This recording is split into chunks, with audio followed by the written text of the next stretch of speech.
Before anything else, I want to place on record that I'm voting for the confirmation of Secretary Rubiles. But having said that, let me just spread into the record some data that we would like to get from the nominee. My first question is, what is our total indebtedness today? Our total indebtedness, Mr. Senator, is around 5 billion or 43% of our GDP. I don't have the exact number. I think it's 5.943 trillion. Less than 6 billion. Okay. Pesos. All right. How much is domestic and how much is foreign? Foreign debt total is $77 billion. I'm sorry? $77 billion is our total foreign debt. So the balance is domestic. So probably about half. About 50-50? Roughly. Roughly. And in the 2017 budget, how much is allocated for debt service? Both domestic and foreign? Sorry, I don't have that number off the top of my head right now, Mr. Senator. Can I consult, please? Please, go ahead, yeah.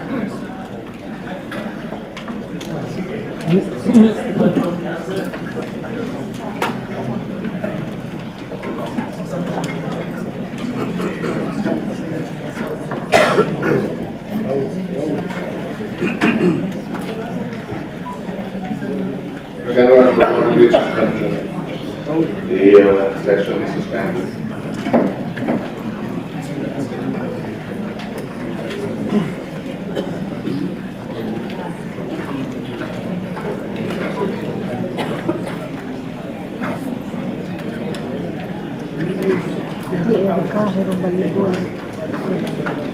Yung Brazil.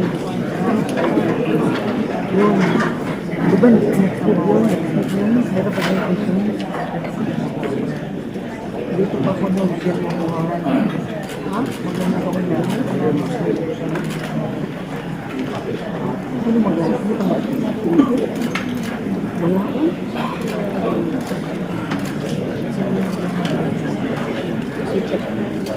Nakita ko sa newspaper sa Brazil.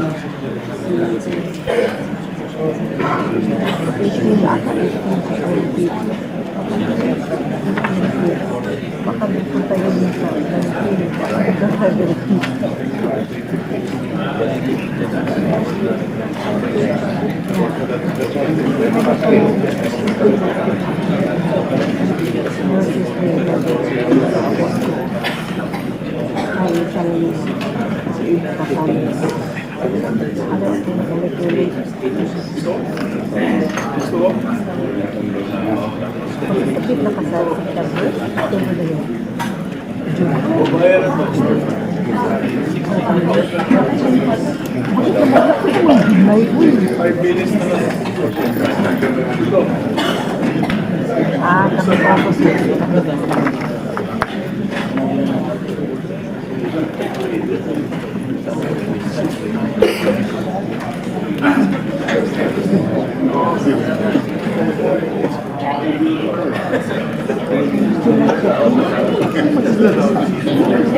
Yes, The interest payment is 334 billion.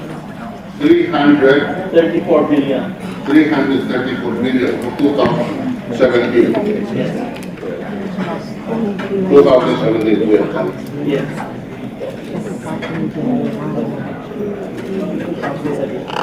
That's for 2007. This is the total debt service for both local and foreign debt. Interest payment, Yeah, debt service, interest payment. 334 million for 2007. What is the presumed exchange rate when it gets to 334 billion? 48 to 1. No, I don't think so. If I recall correctly, 45 to 48. That is the presumed exchange rate. Yes. How much did it close yesterday, Mr. Secretary? 49, 48.59. 48.59. 48.59. So input and do you expect the peso to strengthen or to weaken in the next quarter, next 3 months, and in the next 2000, in the next year? I cannot say, Mr. Senator, but the indications are that the dollar is strengthening against all currencies around the world. Primarily, it seems because of the planned increase in interest rates by the Fed. So the dollar is strengthening all over, I mean, not only against the Philippine currency, but all other currencies in the world. Nevertheless, that affects our exchange rate assumption in our budget, whether or not it's only the peso or the peso and yen, etc. Is that correct? That's right. Yes. And therefore, there is a very good chance that our assumptions of 45 to 48 will not be followed. Well, Will it is possible. It is possible. And that will add, of course, to our burden for the debt service. For the record, that's Senator Dominguez. Yes. Yes, it will. Yeah. Now, what is the interest rate assumed in our, when we have our budget for debt service of 334 billion? What is the interest rate assumed? Interest rate? May I check? Yes, please. Foreign or domestic? Both.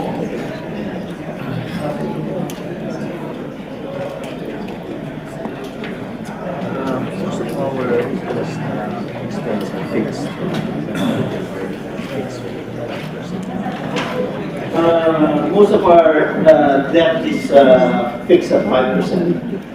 5%. Per annum, yeah. 5%. Yes. That's the average. Yeah, correct. Now, so the budget for the debt service will principally be affected by the exchange rate that we cannot predict at this time, but which at this point is already higher than our assumption for it. Yes. Now, what about the credit rating agencies? Will our interest burden be affected by the rating that we get from the credit rating agencies? In other words, we have a 5% interest rate burden on the basis of an investment grade. If Standard & Poor's, if Moody's, if Fitch will reduce or lower our credit rating, what is the effect on the 5% that we have budgeted for as our rate of interest for purchase of servicing our debts? Mr. Senator, first of all, I don't like to speculate on that, but if at all, it will be for the future borrowings, not for the past. And we expect to, since we are on a deficit, we would expect to be borrowing for the future. I mean, in the future, we don't expect self-financing next year, do we? No? So we'll be borrowing. And therefore, our credit rating our debt burden will be affected by our credit rating. Yes, of course. Yeah. May I just say though that Standard & Poor already said that they will maintain our credit rating as is for the moment. They said at least 2 years. And Fitch and Moody's gave me no indication of downgrading credit rating. So I suppose if it will not be improved, the worst case it will be maintained. But of course, it will be prudent for us to do to take stock and try to maintain this favorable credit rating. Which brings me to the point. Was it correct, Mr. Secretary? You were quoted in the papers as saying credit rating is not important to our economy. Is that correct quotation from you? That's not an accurate quotation. But I said what is more important to us is the objective of making sure there is inclusive growth and reducing poverty. Of course, I will. Somebody said, concluded that the credit rating was not that important, but actually said what is more important is poverty reduction. I didn't say that credit rating is not important. It's good that you clarified that in the record, because the impression of everybody is that we said, you know, that the credit rating of Standard & Poor's and Fitch and Moody's would not be important to us, because it's clearly important to our economy, our debt servicing. That's why I went through that, for exchange rate. And you know, it's easy, it's difficult to speculate, but if right now, as you're saying, it's 5% is the assumed interest rate, I can imagine, I wouldn't know how much it will be the moment we are downgraded from our present investment grade. Now, let me go to another point. How much is our official development assistance from the West, from the United States and the other from the Western countries? How would you have that figure, sir? Let me check. Please use the microphone. Yeah, let me check. Can I ask for 1 minute suspension? The hearing is suspended.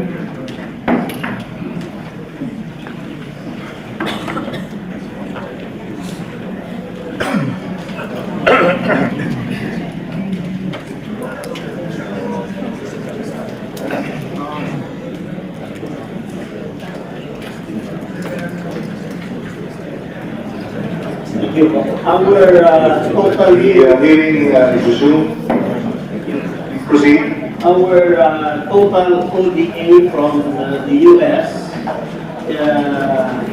Is $1.2 billion, which included $450 million from the MCC, from Australia $567 million US, the UN $365 million, EU $227 million. etc. So can you just give us a round figure, how much is the total official development assistance from the United States and the Western countries?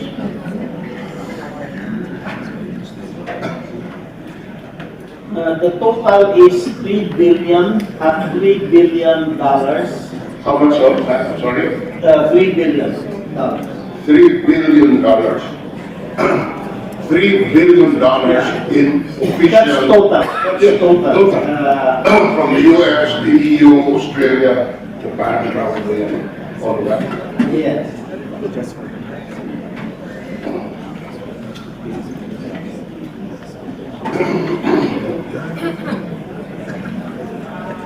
Yeah, those are the grants. Yes. Total grand total of $3 billion. Yes, Your Honor. Now, Mr. Secretary, the government's and the administration's assertion of an independent foreign policy is something that we all support.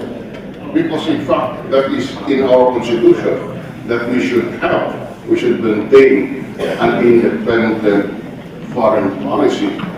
But the question that is in everybody's mind, in maintaining an independent foreign policy, do we have to displease and insult our allies? And you're talking about a $3 billion official development assistance. Pag araw-araw po iniinsulto natin yung ating mga kaibigan, eh hindi po ito ilagay sa alanganin, yung 3 billion na ito.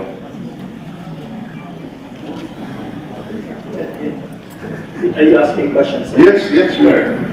Wouldn't, an ordinary or logical and rational way to look at this is, are we not putting in danger our $3 billion official development assistance by displeasing our allies? There is no question that we should maintain an independent foreign policy. That is called for as an obligation on the part of the government under our Constitution. But the question in everybody's mind is, in order to pursue an independent foreign policy, which we all support, do we have in the process have to displease our long-term allies and put, no matter what you say, put in jeopardy the $3 billion in official development assistance?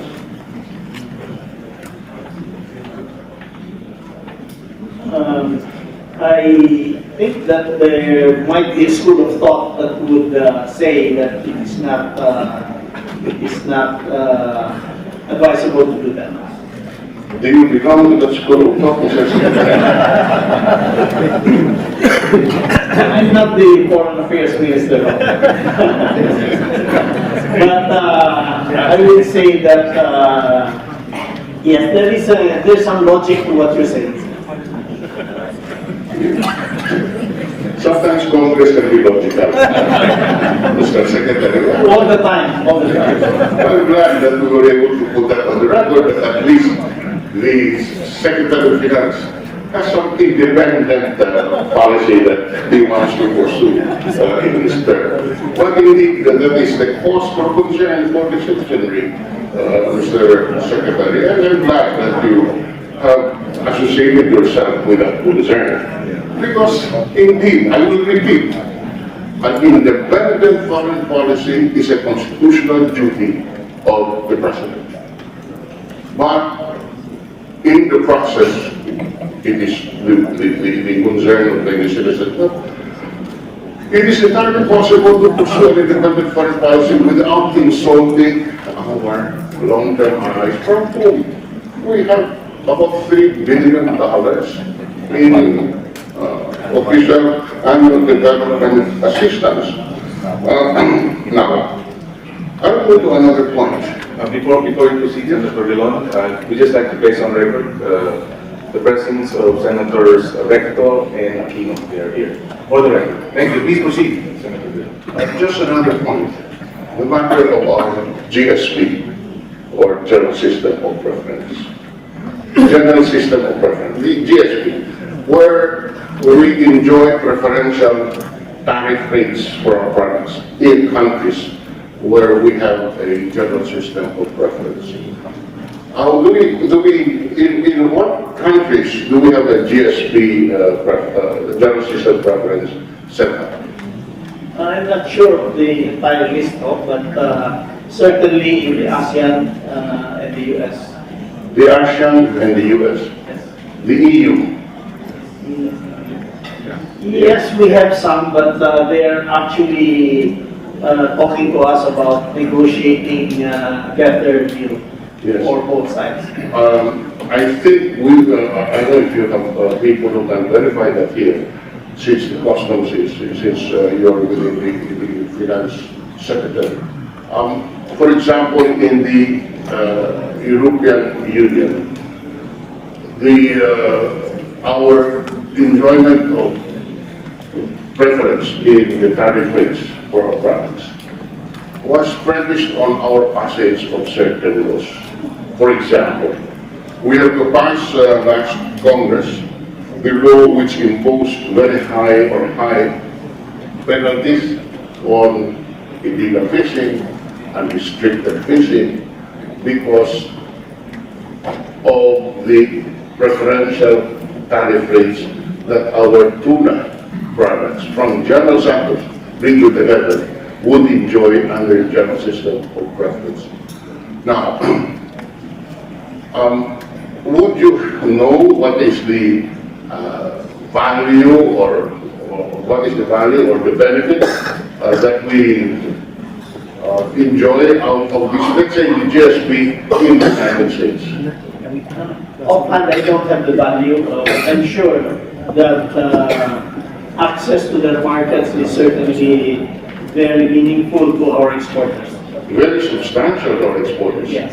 So that if the GSP is withdrawn, then our products become more expensive and non-competitive in the areas where these products are exported. Yes, Mr. Senator. And as I pointed out earlier, I know for a fact that we enjoy GSP privileges in the EU, where the principal benefactor and beneficiary is our tuna industry in General Santos. And we're about maybe 25,000 or so of our seamen are in EU registered vessels, although not directly affected by the general system of preference, certainly would be affected, would be enhanced or adversely affected depending on our relation with the EU countries. And again here, as a citizen, we are concerned about how we are perceived by the EU countries, given our colorful language insofar as the EU countries are concerned. Can we have your views on this, Mr. Secretary? Is it to the interest of the Department of Finance that we are able to maintain our GSP privileges in both US and EU countries? Mr. Senator, not only for the Department of Finance, but for industry and the Philippines as well. So it is very critical that we maintain this I would not say it's critical, it's important. It's Certainly. whatever adjective we use, important, critical. The fact is, if we lose these privileges, then it adversely affects our economy. Yes, Mr. Senator. It affects our poor people because they depend, for example, on the tuna industry. Yes, Mr. Senator. So that it is certainly to our national interest that we maintain the GSP. And the GSP privileges can be withdrawn by the country promulgating such privileges.